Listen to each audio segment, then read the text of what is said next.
तुम करा के उतना मंच पर हम धुआं धुआं कर सकते लार पुआर हो जाए तो बोले लायक ना छोड़े मंच पर बाजेला तो ओहरे लोगन कर की तो हमहु जादुए जी हमहु कर फैन रहनी है ऐसे बल्ली इनको गाना सुनत रहनी लेकिन चुती अपन कदला सब तो कर गीत हम सुनल जान स्टार है टुनटुन लाल यादव ना अहिजान स्टार बाय तो वही आज गाना में सुनल छोड़ी तो लगी को छोड़े लगे लगा रहे कि आपका गाना चोरी हुआ हां तो चोरी भाई हमारा गाना 2019 में हमारा गाना 21 फरवरी का गाना रिलीज किया गया अपने चैनल पर वो टाइम में हमरा अपना चैनल के बारे में मालूम ना रहे गनू गा के बताया तनी कि बोला कहा कसूर भाई बाटे दीवाना से अरे बोला कहा कसूर भाई बाटे दीवाना से अरे नजर से गिरा दी हलू नजर से गिरा दी हलू अरे सारा जमाना से बोला का कसूर भाई बाटे है दीवाना से गाना हमारे मामा लिख ले रही बड़ी प्यार से गीत कहाँ और के चुरा रहे ये गाना टुनटुन लाल यादव उठा के बोले बारे टुनटुन लाल यादव ईरान स्टार हाँ ईरान स्टार चोरी आपका ये गाना कर लिया हाँ देखिए यूट्यूब पे जाके आपको श्रेय नहीं दिए कुछ नहीं फोन भी नहीं रिसीव करता है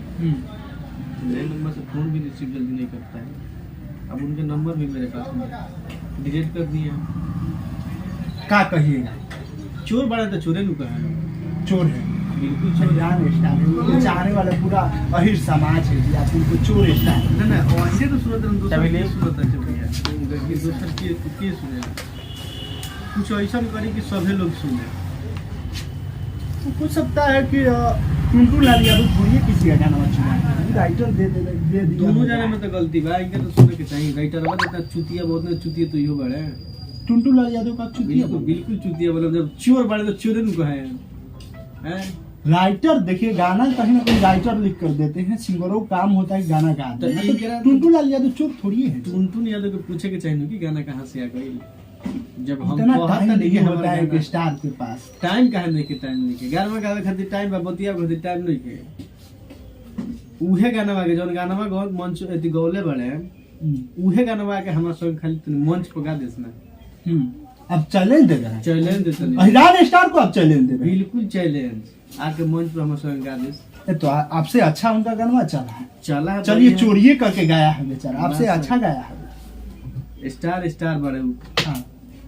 उहेन कहल बड़ आदमी के बहुत लोग सपोर्ट बा पीछे जे गरीब कलाकार बा जे छोट कलाकार बा ओकरा सपोर्ट में केहू नहीं के स्टार काची के स्टार हमरा के समझ में स्टार के करा के स्टार क्या कीजिएगा मंच पे क्या होगा स्टार के पद की करा मिलल बा भोजपुर में इतना लोग आवता पवनो सिंह के नहीं के मिलल खेसारियो जी के नहीं के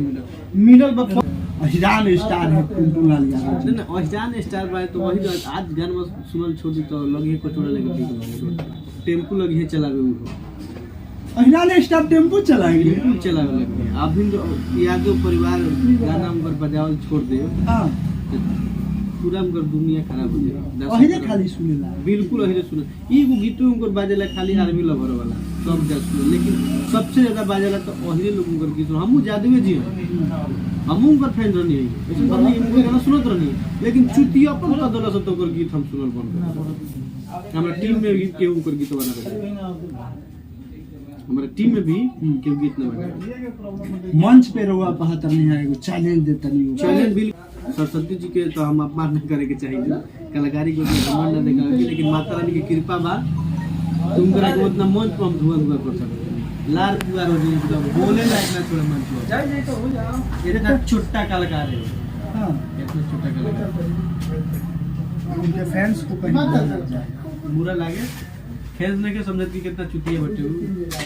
दूसरा के जो हक बा हक मिले के गाना बनावे में कितना मेहनत होला चोरी हो गई लगे बात कितना बहुत हो जाला बताइए हमर मामा लिख ले आ 3 दिन में गीत तो ठंडी में जाके गीत रिकॉर्डिंग कर हमरा ठंडी में गीत जाके हम 2019 में रिकॉर्डिंग कर रहे हमार 21 फरवरी के हम गाना रिलीज कर 15 फरवरी के थोड़ा टाइम में खोल के देखिए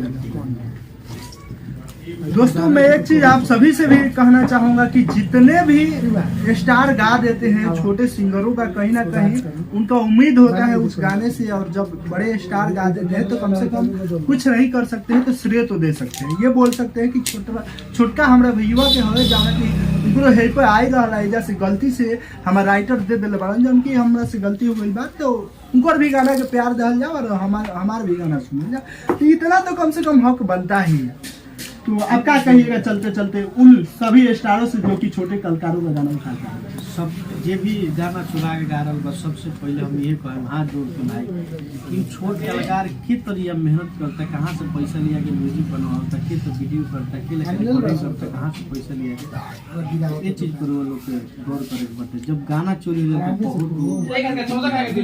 उम्मीद टूट जाता है।